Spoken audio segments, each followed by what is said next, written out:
have a situation down there. Some modern-day pirates have hijacked a huge cruiser. They're holding 2,000 hostages inside, including the president's daughter. We have to invade the ship, clear the pirates, and rescue the hostages, especially the president's daughter. Do you really need more of an explanation than that? Hello everyone and welcome to Dynamite Cop, originally an arcade game, now for your Dreamcast.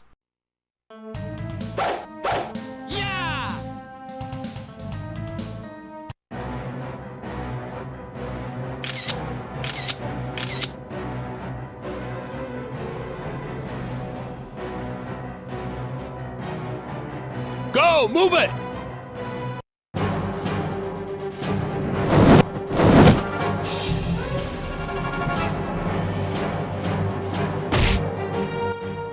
Dynamite Cop is a beat-em-up, because what else would it be? Come on, don't fuck with me now. We have both punches and kicks. Kicks hurt more, knock down the enemies faster, and are shorter, but punches give us a much longer combo and they're way faster. The mission select you saw before we started playing was actually something of a really different kind of difficulty select, but we'll get to that when it's relevant. All you need to know right now is that we have infinite continues for Mission 1.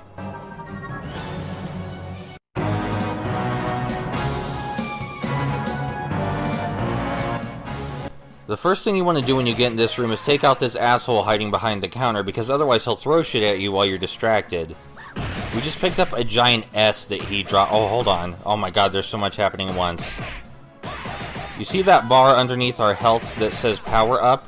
Whenever that bar is full, our combos extend and we deal more damage. We can fill that bar up by picking up P's or S's that are lying on the ground.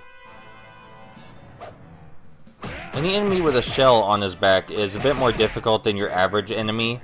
He tends to flip around a lot, and when he gets knocked over, he slides across the floor before he gets back up most of the time. Like that. So you need to watch out for that. The best way to tackle him is from a diagonal angle.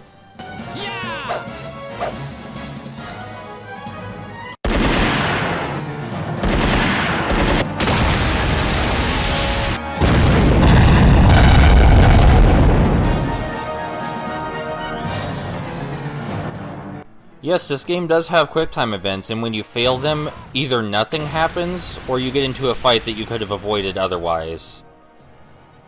So the main draw of this game is that there are so many weapons to pick up, and you just press the attack button to pick them up.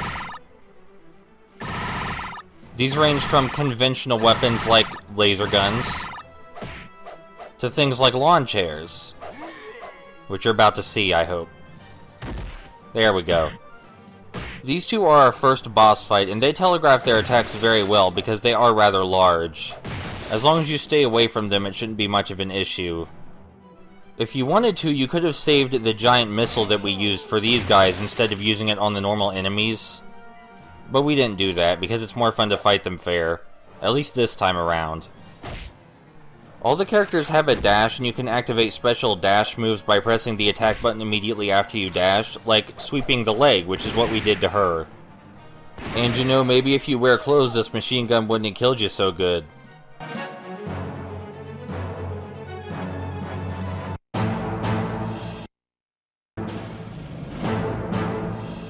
Hurry up with that bomb! And where is that girl? Find her and bring her to me.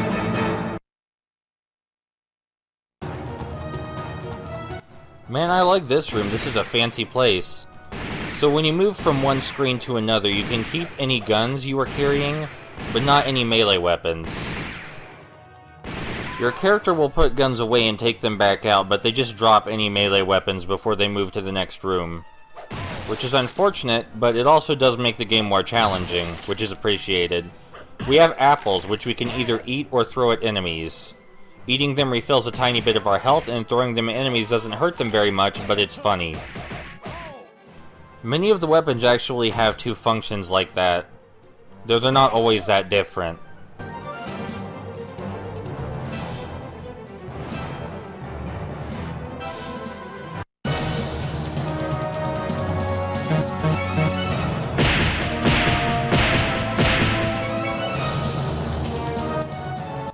Welcome to the... well, I'm really not sure what this room is, but there are pictures of Arnold Schwarzenegger on the wall. There's not too many weapons in this room, but there's more than enough for what you have here, especially when you take the mannequins into account. It is a good idea to stay as far away from the enemies as possible unless you absolutely have no other alternative. Or you have your power meter up to full, like I do right now. Then you can just go nuts, because you have a really long combo. That was a grab, and you can activate a grab simply by rubbing up against an enemy. It's very useful, but you also, again, have to get very close in order to activate it. So it's a bit of a mixed blessing. I like this man, he's dressed like a fisherman.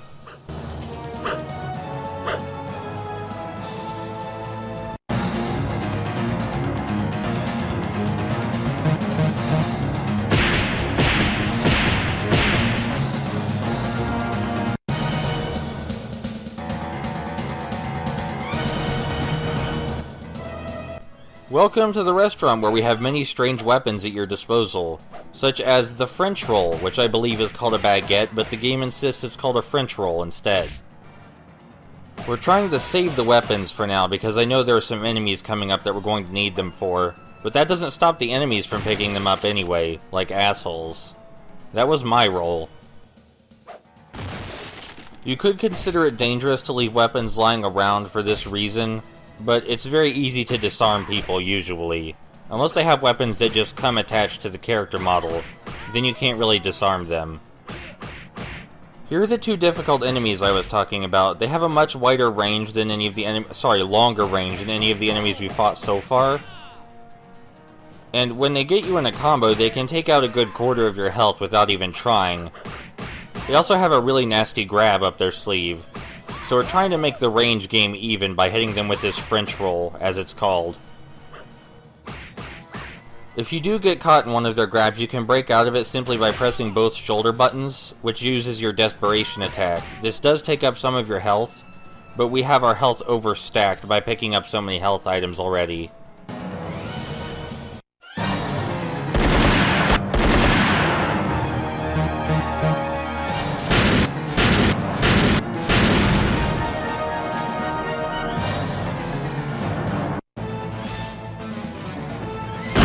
Welcome to our second boss fight against Chef Alexander, and you want to use everything but your fists here, because he's a very tough customer. He's very good at blocking, and he's very good at counterattacking after blocking. Also, he throws explosive carrots, which I don't think that's very safe. He does also keep grenades in his fridge though, so that's probably not unusual for him. He's capable of rolling across a large part of the screen, and that attack is devastating if you get hit with it, but you can avoid getting hit with it by hiding behind one of these tables. I'm trying to get as much damage done as I can right now because we have our power-up meter full, but like I said, Alexander isn't very easy to hit from the front. You can still grapple him if you're feeling lucky though. Even our desperation attack doesn't stop his block entirely.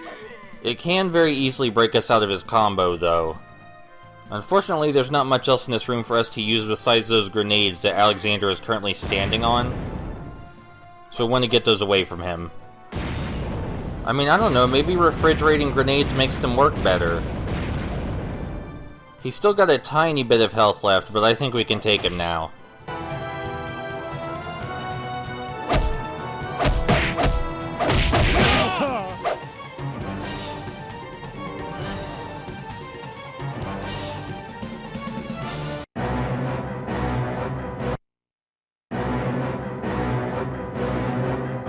Haven't you found her yet? Never mind. It's time.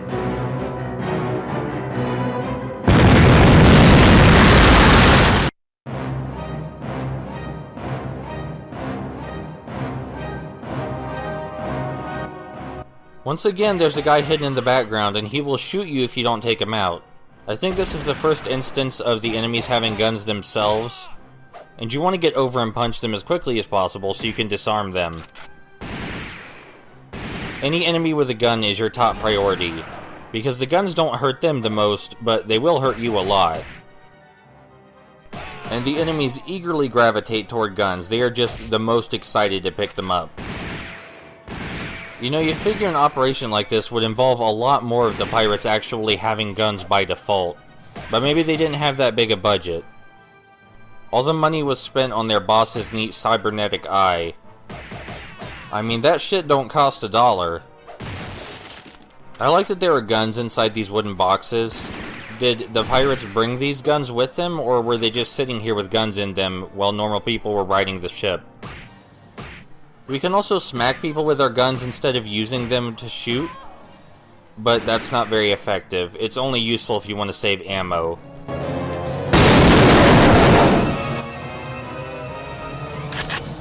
And this was kind of a good reason to save that ammo. This early in the game, 2 of these guys with shells on their backs are actually pretty formidable. They act the same way as that turtle guy we saw way earlier. Like I said, any enemies with shells on their backs behave the same way. We can hit them with these giant stacks of beef, but eventually the beef breaks into smaller pieces. You know, just like in real life. You don't ever want to stay a middle distance away from these guys because then they'll flip kick you. You either want to be really close or really far away, nowhere in between.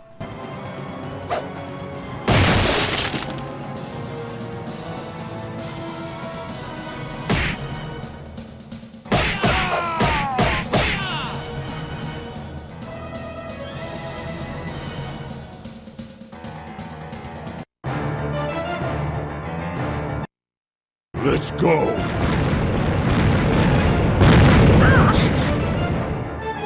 Help me!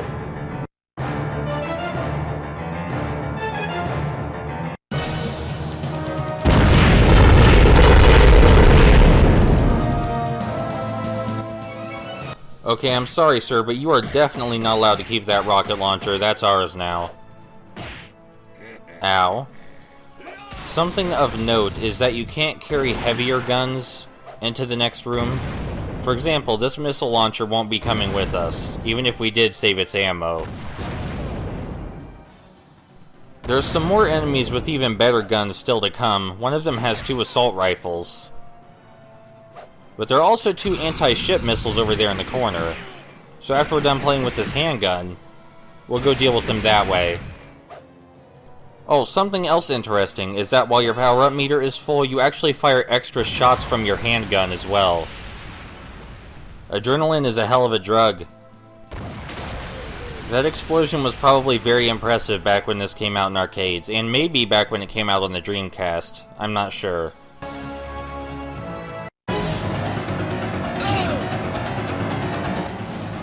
So this fight against the Kraken is cool.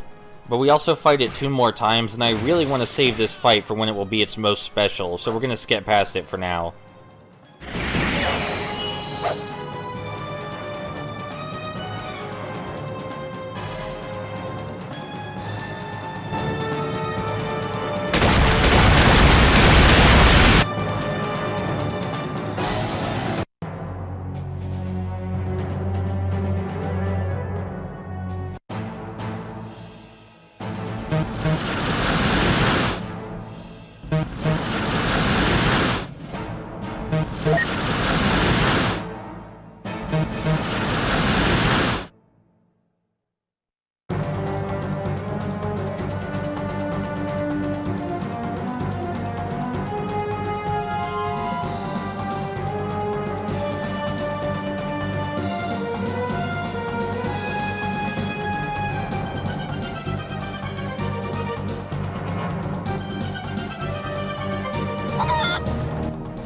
Oh no, the pirates escaped to their secret hideout with the president's daughter.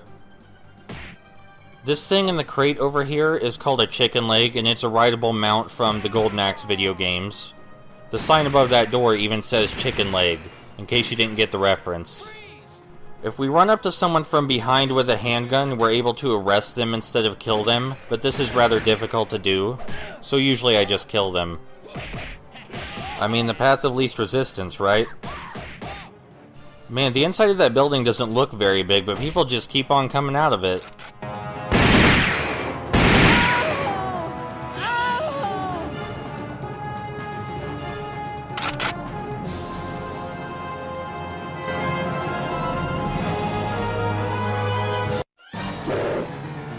Welcome to the scary death torture dungeon where there are goofy men dressed as skeletons like they're from Power Rangers.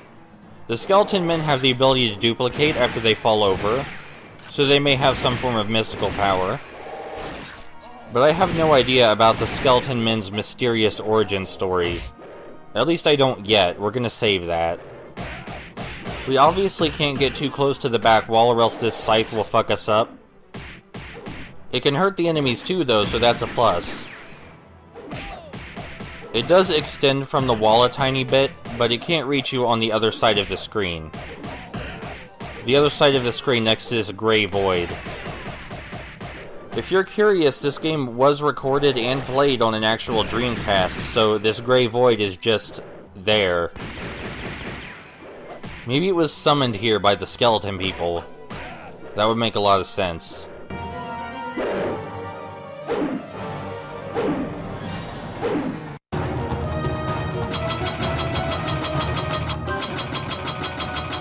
Welcome to what appears to be the gambling room with a lot of enemies that look different from the ones with the shells on their backs, but deceptively are exactly the same. They still do kick flips, and they will still attempt to attack you after they fall on the ground. There's nothing different about them at all. If the slot machine does something, and you can influence what it does, I haven't found that out. This room does have one of my favorite and most useless weapons in it. The pepper.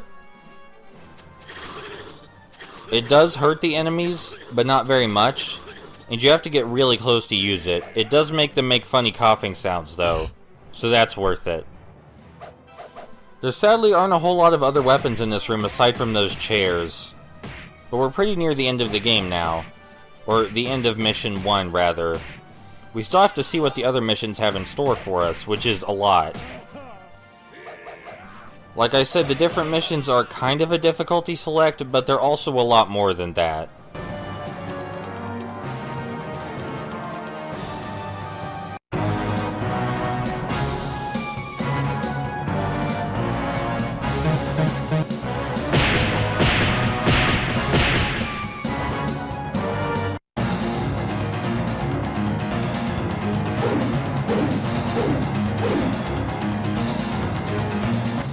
Alright, so how this is going to work is, since each of the 3 missions takes different paths to the same destination, we're going to save the final confrontation until the end of mission 3.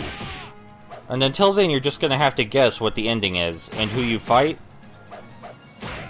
Because the drama and the humor of the final boss and the boss before it kind of loses a lot of impact when you see it 3 times in a row. So we're going to see everything but that and the Kraken.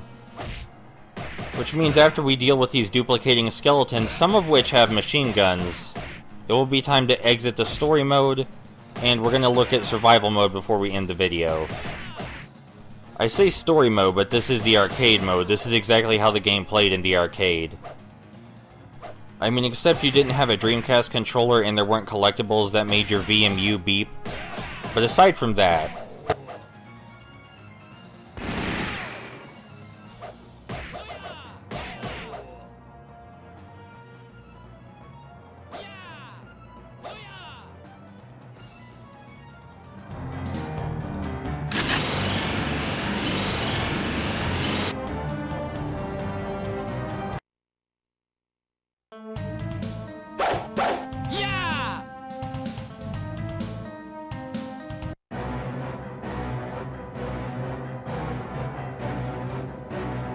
Go! Move it!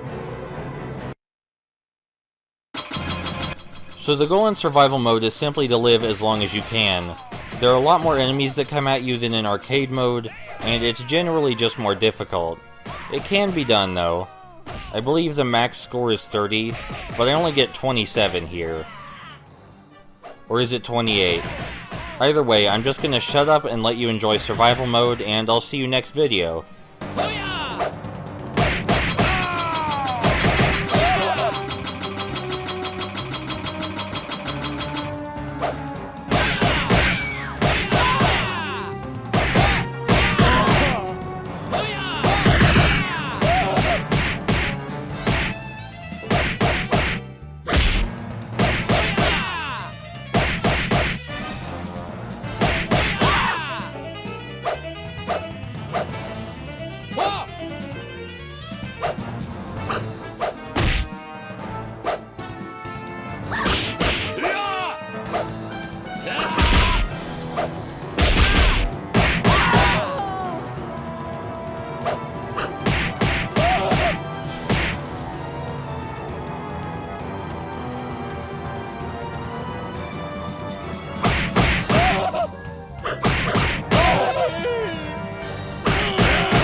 Hello everyone and welcome back to Dynamite Cop, and this time we're going to look through Mission 2, which is a bit of a step up in difficulty.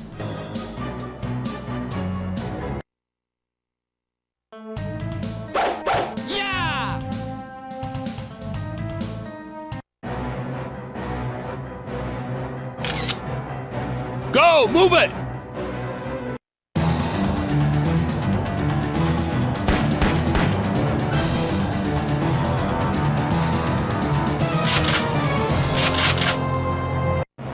So I can imagine some people might be disappointed that the various missions are just different approaches to the same situation, but I actually love when any media does that.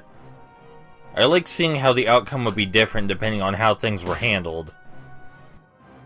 And there's more than enough differences in new rooms to make up for the fact that it's the same story. Definitely. Excuse me. Just gonna pick that off your corpse, if you don't mind.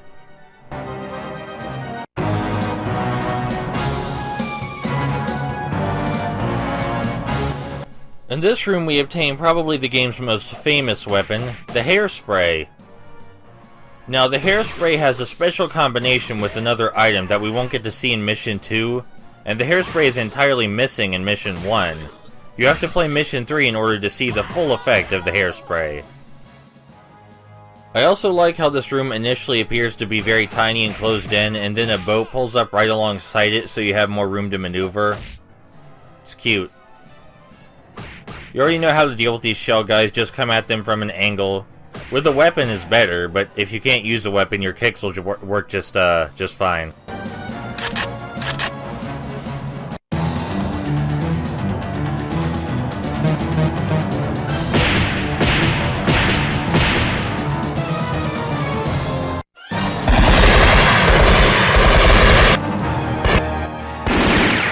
So in Mission 2, this is where we fight our first bosses. The location of the first bosses always changes between missions. There's also some cranes on the other side of the ship that we can see from here. And those are not just for show, those swipe across the deck and can and will hit us. And they hurt. So whenever you hear the mechanical whirring of the cranes moving, start paying attention to the background. Hey guys, I remember you from last time. Let's see what an anti-ship missile does to you. Man, you guys are pretty resilient, you know that? But yes, I did promise you you'd get to see what an anti-ship missile did to them, and the answer is it hurts them a lot. Oh hey, a collectible. And even if you don't have an anti-ship missile handy, normal guns are really useful for boss fights as well, because, you know, you can keep them the fuck away from you. That's even considering that normal guns don't deal very much damage.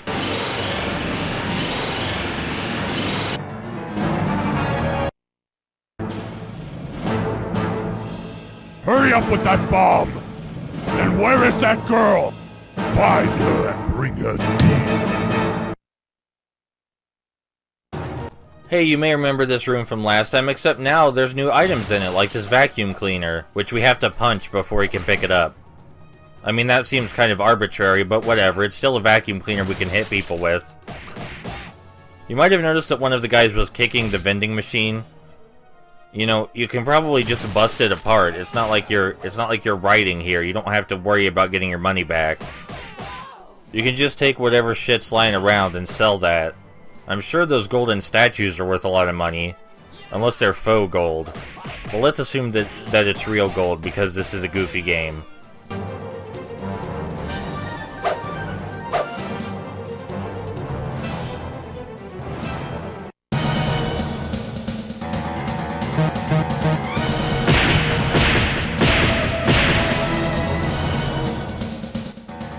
Holy shit, this is a nice bathroom, though I can think of some issues with putting a working water fountain in here.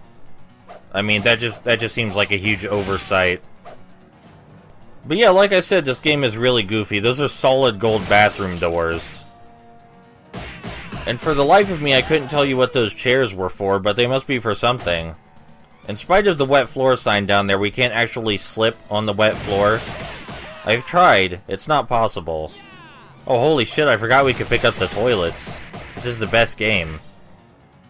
You know, the bathroom might be the one place it's okay not to station your pirate minions. But we did see one of them using it, so either they were waiting in line for that one particular urinal, or the pirates operate on a buddy system where you can't have less than 3 guys around you at any time, even while you're pissing. Or else their weird cyborg mutant captain blasts their faces off. Did I just see you enter that bathroom without a friend?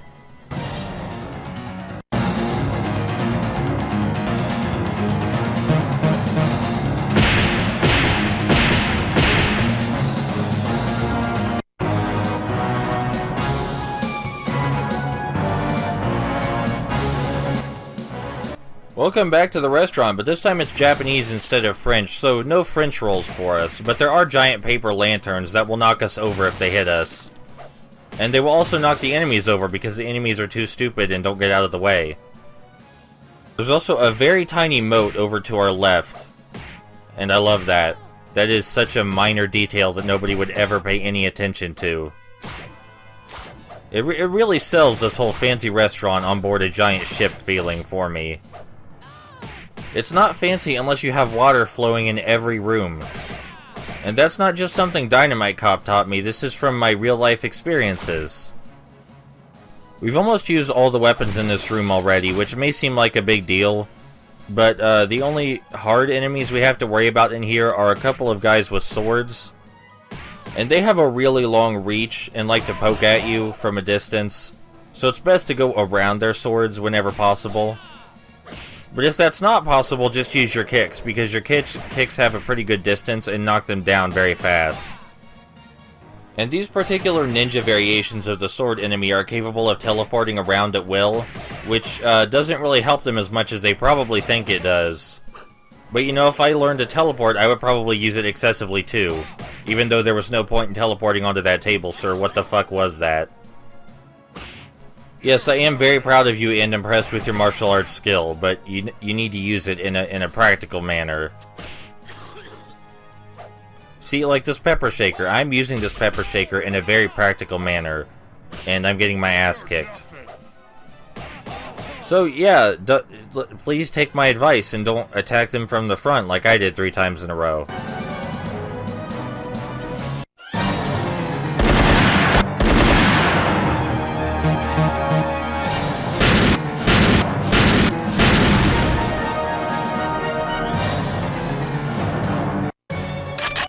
Hey there, Jumbo Matsu? Oh dear. Jumbo Matsu has 2 rice cookers over here in the corner, unlike the French chef which only had a barrel. And the rice cookers hurt a lot more than the barrel does as well, so... having a weapon makes it a lot easier to hit Jumbo Matsu from the front, otherwise he tends to block. But aside from the different theme and the different items lying around, Jumbo Matsu is exactly the same as the French chef, which I can't remember the name of. It wasn't as memorable as Jumbo Matsu is what I'm saying. I believe there are still grenades in the fridge, but you do have to make sure Jumbo Matsu is not near the fridge before you bust it open. Otherwise he'll be standing on top of the grenades and then you really can't use them, can you? I'm probably gonna die here because of that stupidity back there with the ninja enemy. If I didn't screw up with that ninja enemy so bad, we would be fine, but... you know, live and learn. Considering we have 8 whole credits though, I'm not that worried. You can definitely finish this game in 1 credit if you're good enough at it. Even though this is an arcade game, there's nothing bullshit about it in the slightest. Like, it's just a normal game for all intents and purposes that you play in an arcade.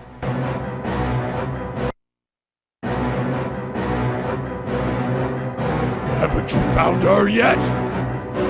Never mind. It's time.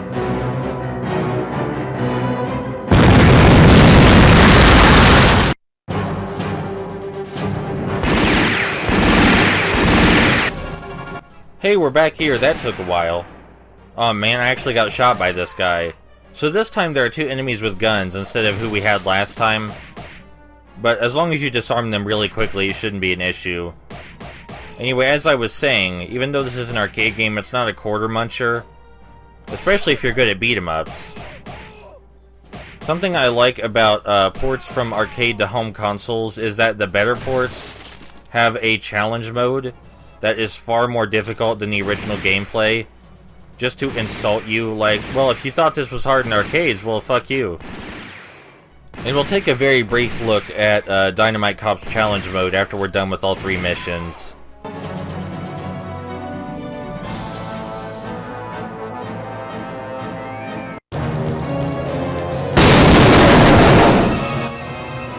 This room is the same as it was in Mission 1, just with Sharkmen instead of Crabmen. Anyway, as I was saying about home console ports, Sega in particular has a habit of releasing really brutal ports of arcade games. For example, all the Crazy Taxi games come with challenge modes called Crazy Box, Crazy Cross, and I think Crazy Pyramid. And those modes are infamously rage-inducing. Even as someone who's a massive fan of driving games and loves the Driver series, which is already very difficult, I can tell you Crazy Taxi's challenge missions are worse. And Dynamite Cop definitely follows in that same vein, but even Dynamite Cop is more lenient. The water gun is an incredibly weak weapon, but it does knock enemies down immediately, so there's very little reason not to use it when it's available, just for convenience's sake.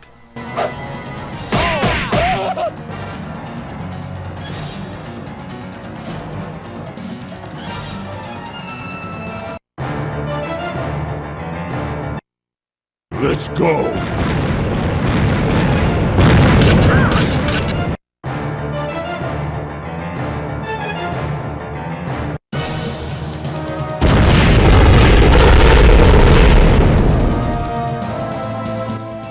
Listen, I told you last time you're not allowed to hold on to that rocket launcher. You don't point that at people. I point that at people. So this room is virtually the same as it was in Mission 1. But you might be thinking, hey, we've been on the ship a while and we're just now seeing a bunch of stuff we saw in the first mission. When are we gonna leave the ship?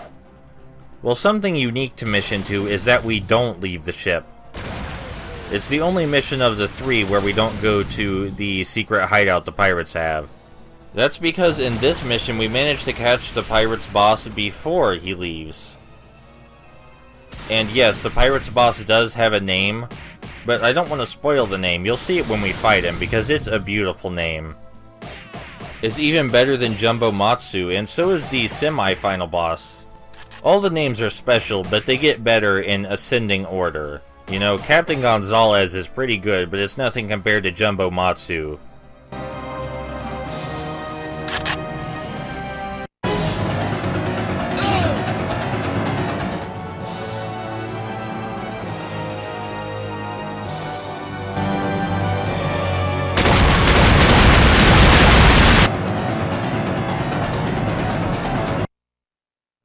Wait! Now what do we have here? Don't move! Ah!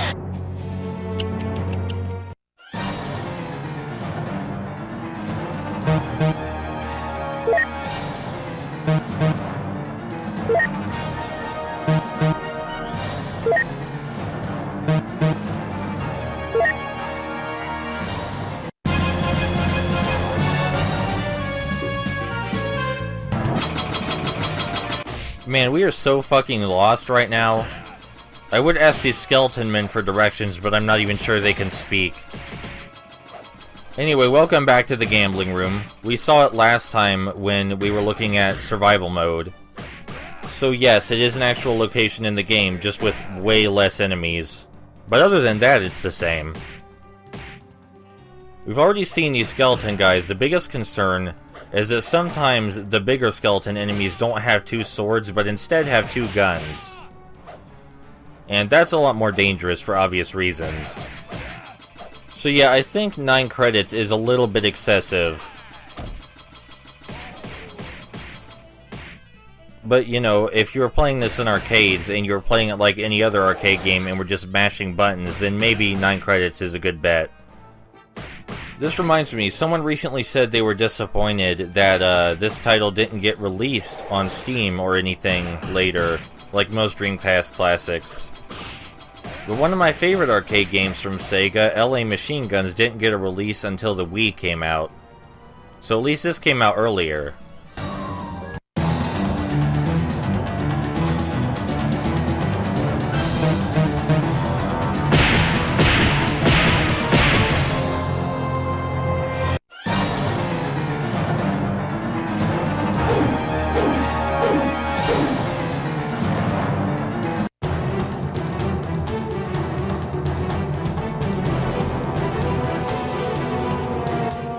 And after we fight these skeleton enemies, it's time for the video to end, because I told you I wanted to save the semi-final and final boss for last.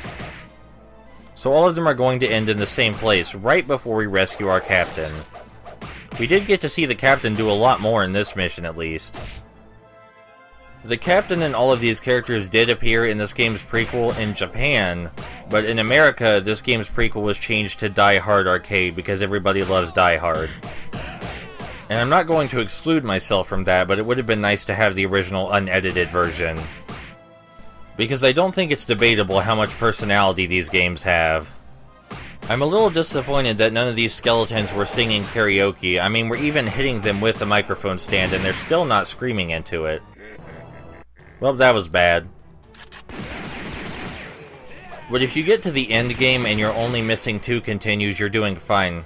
Alright, time for the video to end. Oh yeah, we should look at the survival mission.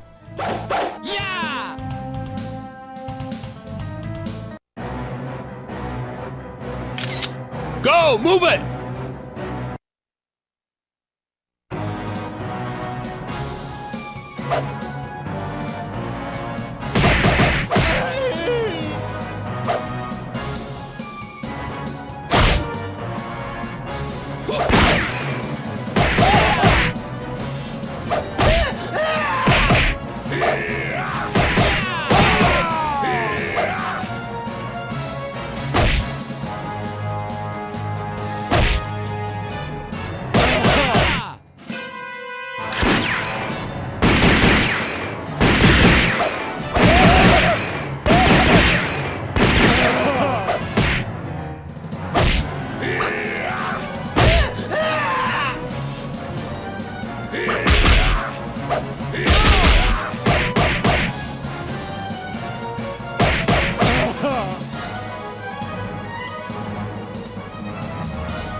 Not even. Not.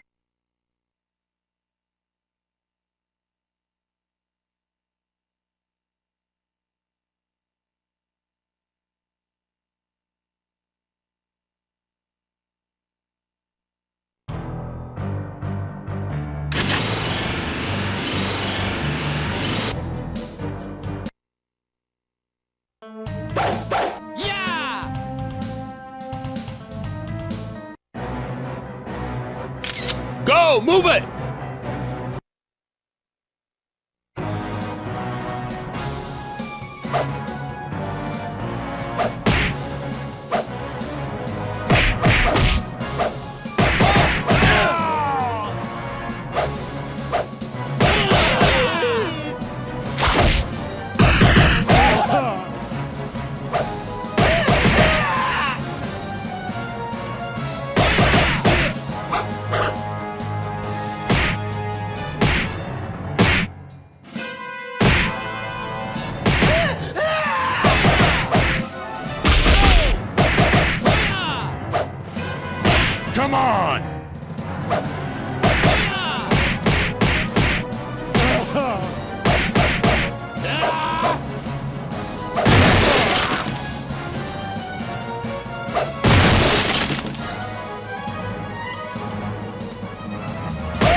go! Move it!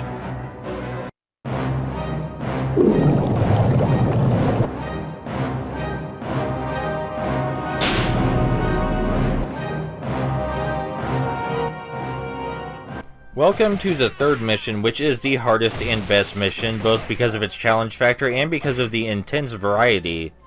Also, we can pick up a forklift in the very first room. And how many other games can you throw a forklift at people? Probably more than one, but that doesn't mean anything.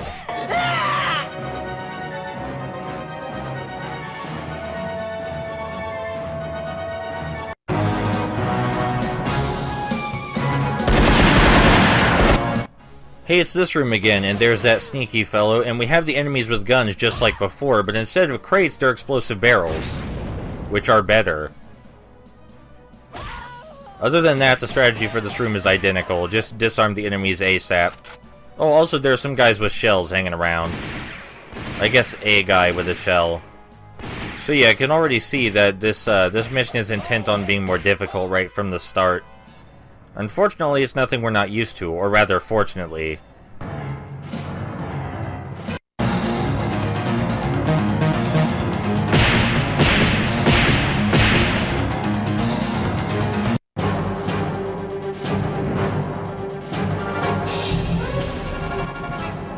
So yeah, that time we didn't end up falling through the freezer room, and we came here the normal way, which is a lot faster, it turns out. Who would have guessed? There's also a distinct lack of any men with rocket launchers this time around, but this room is still special for reasons you'll see very shortly. Oh, I should also mention that I believe in Mission 3 the enemies take more hits. I'm not entirely sure on that, but they definitely seem to, especially since we've been playing with the power character. And no, we're not going to play as any of the other characters because they're just worse. That doesn't mean you can't win with them, but why would you win with something inferior? Hey, it's you guys again. I missed you guys. How have you been? So this may be the easiest time you fight these two, even though this is supposed to be the hardest mission, because they just give you so many things to hit them with. And also, they're just really easy enemies in general. They're basically just an upgraded version of the shell enemies. Thanks for the health pickups.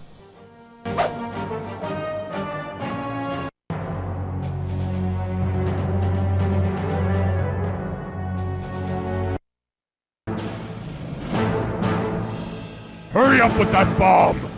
And where is that girl? Find her and bring her to me.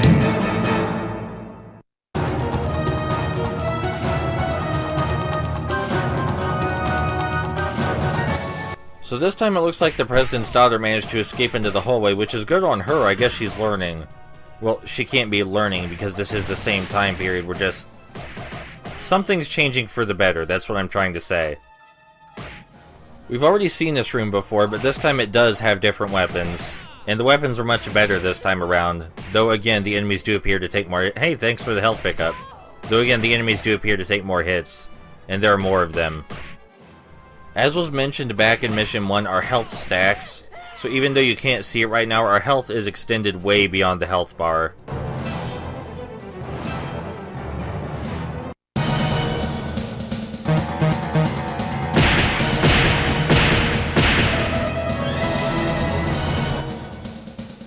Welcome to the locker room again with pictures of Arnold Schwarzenegger on the back. I didn't know exercise bikes exploded like that. Anyway, a lot of men will come out of the sauna during this fight and try to shoot at you, so just keep an eye on the door until they appear. Or it may just be one guy. Trying to remember. No, it's two. I am the best. Anyway, these two guys have a really drawn-out walking animation for when they come out of the sauna, so you have plenty of time to hit them before they can fire at you. Which is probably an intentional thing. Also, enemies seem more likely to use grabs in Mission 3, but again, I can't say that for sure.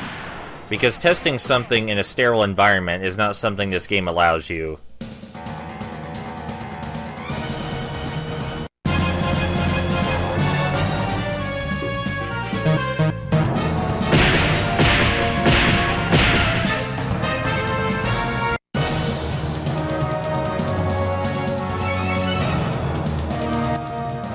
Welcome back to the restaurant, and there are no paper lanterns this time, but I love the decor.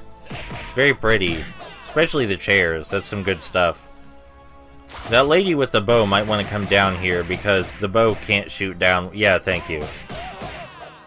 There are a whole lot of enemies in this room, but they tend to get stuck around the table, which is going to be used to our advantage, because as you can see, that fellow with the axe is having a lot of trouble. All the enemies are able to climb on top of tables just like you are, but they really need a straight angle to come from, and the chairs kind of mess with that. These are the sword enemies we saw initially back in Mission 1, and the strategy for them is the same as it was for the ninja enemies, except these guys can't teleport. And that may work to their advantage because they don't find the need to teleport constantly. We still can't see our health bar. We're doing really good. I can't imagine what the real-life equivalent of having your health bar go off this... Oh man, our health bar appeared. But I can't imagine what the real-life equivalent of having your health bar go off the screen is. Because if you eat enough medicine that you become superpowered, that's not what happens to your health.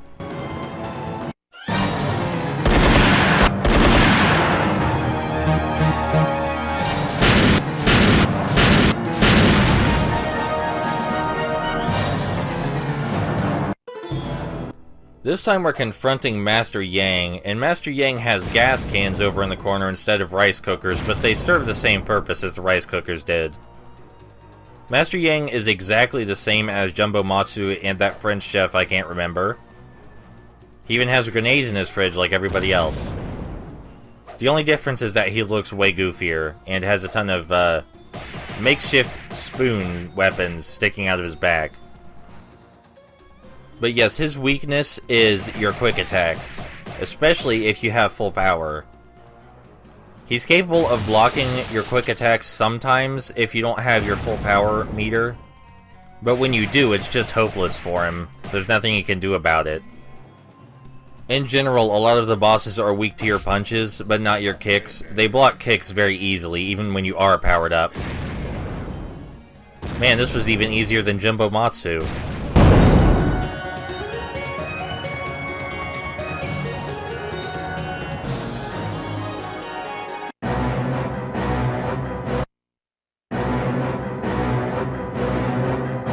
Haven't you found her yet? Never mind. It's time.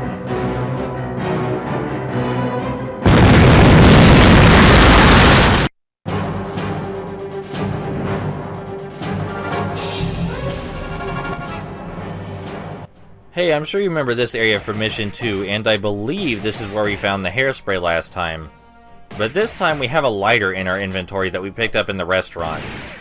Now, the lighter is not available in Mission 1 or 2, and the hairspray isn't available at all in Mission 1. So this is the only place you can get both. Man, we've just got these guys trapped in a corner with our machine gun. They should really think about holding onto their guns better. Like maybe tape them to their hand or something. Oh, I guess it's the next area that has the hairspray.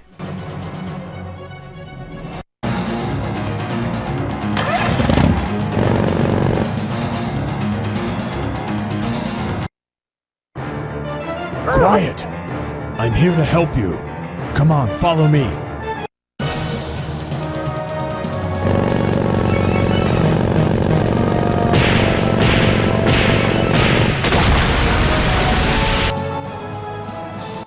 This room is a lot like the last one, except to get onto the boat, you have to duck down, which is, oh, holy shit, we got the hairspray. The hairspray and the lighter together make a flamethrower, and this is the only mission in which you can do that. It doesn't last very long, and I believe this is the only use for the lighter, but it was worth it. The fact that they would even put in such a minor Easter egg is still very special to me. Anyway, this is kind of difficult because there's not much room to move around, and they shove a ton of sword enemies in your face. And like I said, you can get on the boat, but you have to hop down first. So it's not like you have the full maneuverability of the last room. You do have explosive barrels again, but those don't really destroy enemies as quickly as they would have in Mission 2. Or even at the beginning of Mission 3, rather. That guy with the blue jeans is surprisingly the most formidable opponent that we will come across thus far. He has a lot of health and his attacks hurt a lot. Especially if he manages to get us into a combo, but I would like to think that we can avoid that.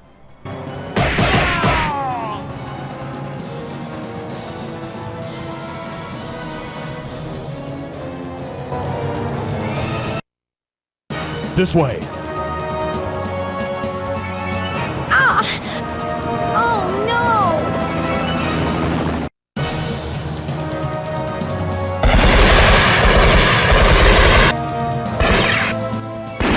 Oh no, our captain has betrayed us and is helping the pirate boss. How could this have happened? I mean, obviously we'll get our answers as soon as we get our ass over there and ask him, but he still has some serious explaining to do. If this turns out to be a whole conspiracy thing where the president's daughter is actually the enemy or something...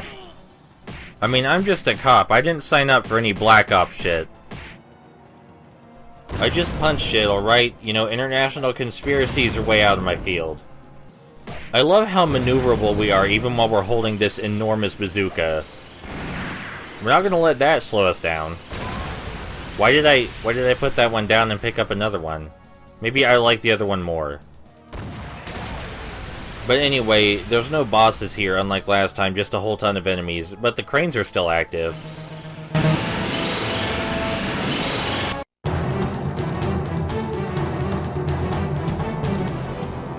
Oh no, it's the Kraken, which somehow got up into the control room. I love the Kraken. It's one of my favorite bosses because of the sheer amount of ways you can tackle it. It's most vulnerable from the sides of its head, but it will shoot sludge out of there if you perform a combo that's too long. You can also hit it from the front, but obviously its tentacles can easily reach you there. So the best solution is to quickly move from one side of its head to the other. Perform a 3-hit combo or less on one side and then quickly scoot to the other. Now you can also jump above and around its tentacles if you're feeling really brave, and it's much faster that way, but it's also a lot more dangerous because the Kraken can grab you. It also shoots out little mini Krakens, and there are a ton of water guns lying around. If you shoot a mini Kraken with a water gun, it drops a power-up, and the power-up instantly fills your power meter, which you can then use to wail on the Kraken some more. But the mini Krakens themselves can hurt you by latching onto you. Now when they're latched onto you, they don't do anything but slow you down. But the initial latching, yeah, that hurts. Another reason the Kraken is a special boss in this game for me is because it taught me about the dodging function. Or like, the scooting function, rather. As you're seeing, it's more of a scoot than a dodge. But it taught me about the dodging function, which is essential to succeed in this game.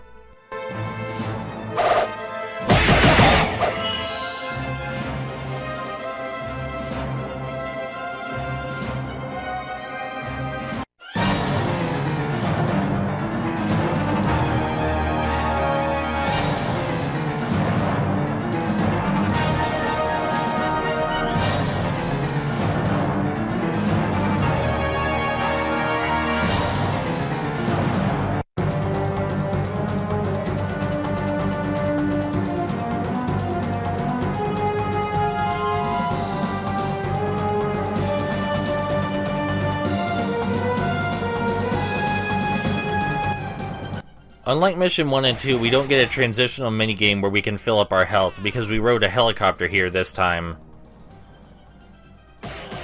We saw our captain kick the president's daughter, so we obviously know something's up now.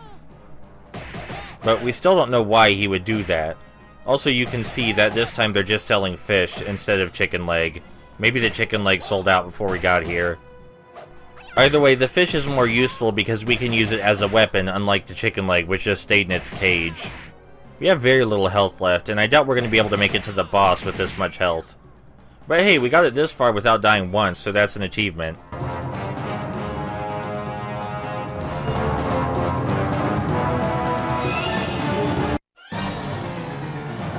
We're back to the skeleton torture dungeon from the first mission, but this time there's a cross on the wall instead of a pendulum, and the cross extends all the way across the room, where the pendulum only extended part way. So we want to stay out of the middle of the room as much as possible. The enemies for this room are the same, they're just the skeletons as usual. Oh, we died. They're just the skeletons as usual. But the new hazard in the room makes it more difficult regardless. And we did get our power meter full again, but by no means does having a full power meter make you invincible. You still take just as much damage. Only your attacks are strengthened. You can see the Grey Void is still there. That hasn't gone away. It's also here in the next room. And I'm really not sure what causes that, or if it's intentional. I assume that we're not supposed to be seeing it, but this was recorded on a real Dreamcast, so it's there no matter what. I guess this room is kind of small and a bit of an awkward shape compared to the rest of them, so maybe they just had no idea what to do about it.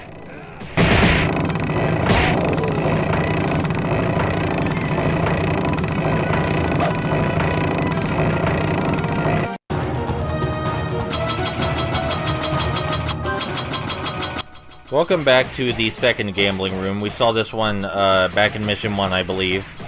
And the layout of the room has changed massively. Instead of a table, there are just a whole bunch of crates lying around. So there's not nearly as many places to hide from the enemies, but that's okay. If anything, it gives us more room to maneuver. So, you know, what's there to complain about? Man, we have a full power-up meter again. Either we're really kicking ass, or they were incredibly lenient with the power-ups late into the game.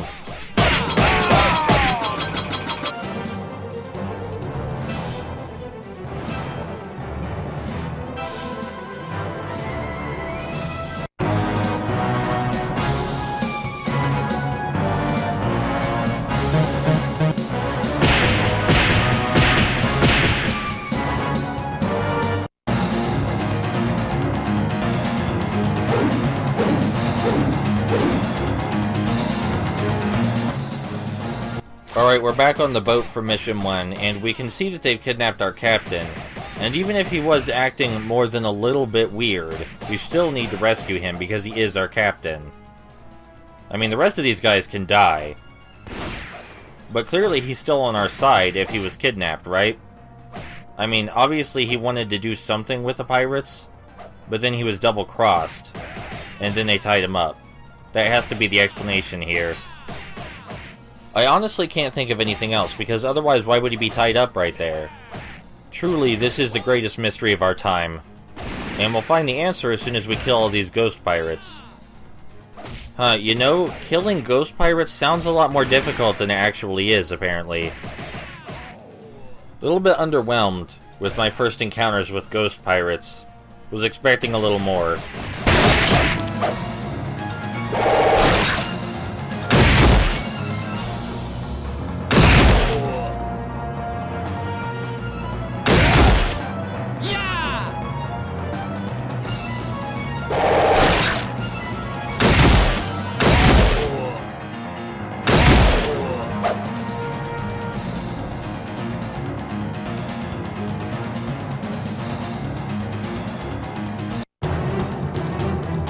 Watch out!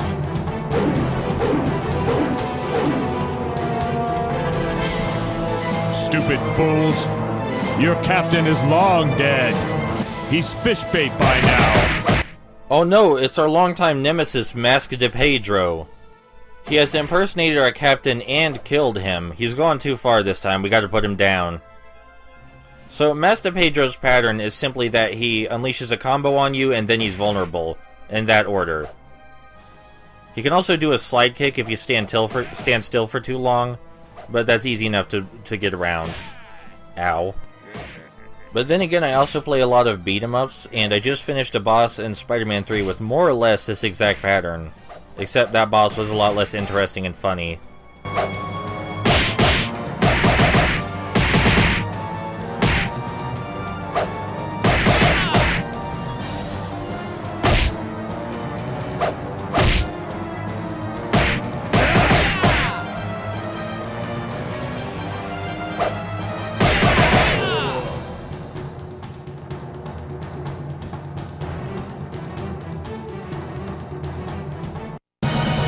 Help me! Ah!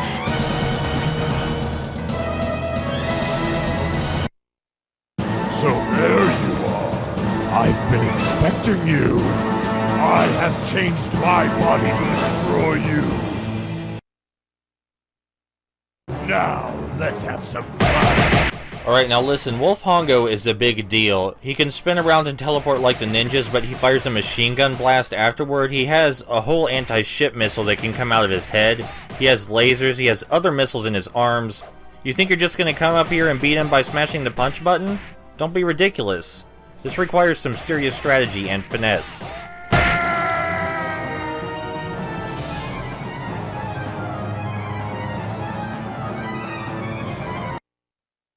Thank you for saving my life again.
Alright, that's over with, so let's take a look at the extra challenge mission. Weapon hits cause more damage. Get to the level before the time limit's over. Nah. Now let's skip straight to the one where we only have one hit. The other two challenge missions are definitely doable, but this one is a bit ridiculous, and I love it. You can't take a single hit or you go down.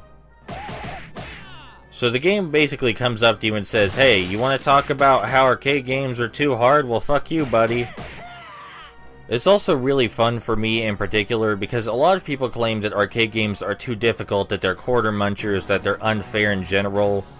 And Sega, when they release home ports, as I've said already, always adds these missions, just to show you that it could be worse, and it's still physically possible. So that's pretty much it for Dynamite Cop. We have one more survival mode to show off, but other than that and this, we're done here. And it's a pretty great game. The gimmick of having a whole ton of weapons around at your disposal is really fun, and it doesn't really hamper the basic beat-em-up gameplay any. All the weapons work very well with the design.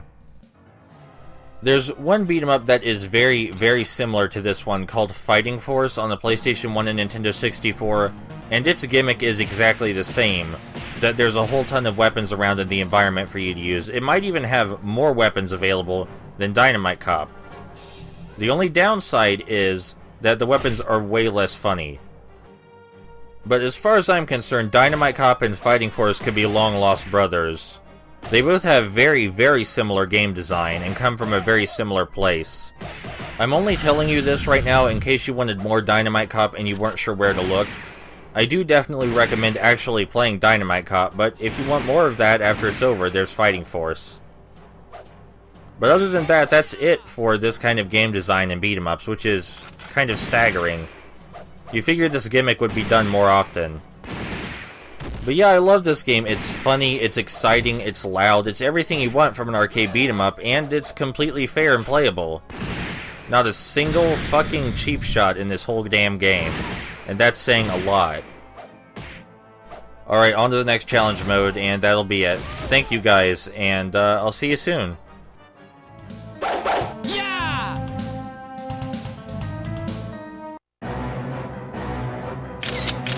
Go! Move it!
Poor baby.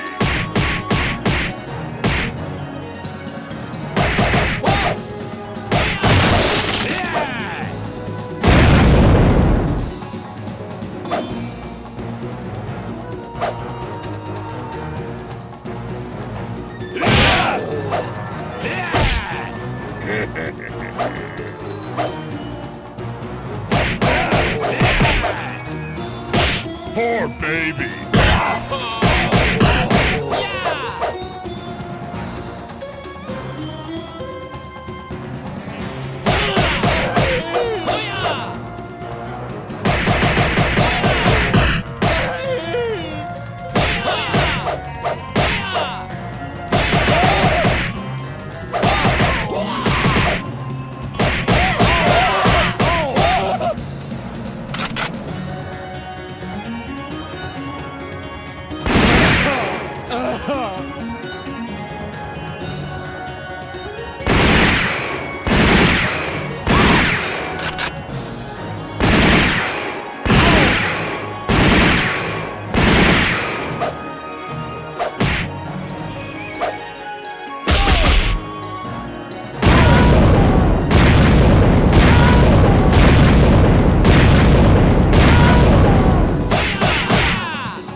You're nothing!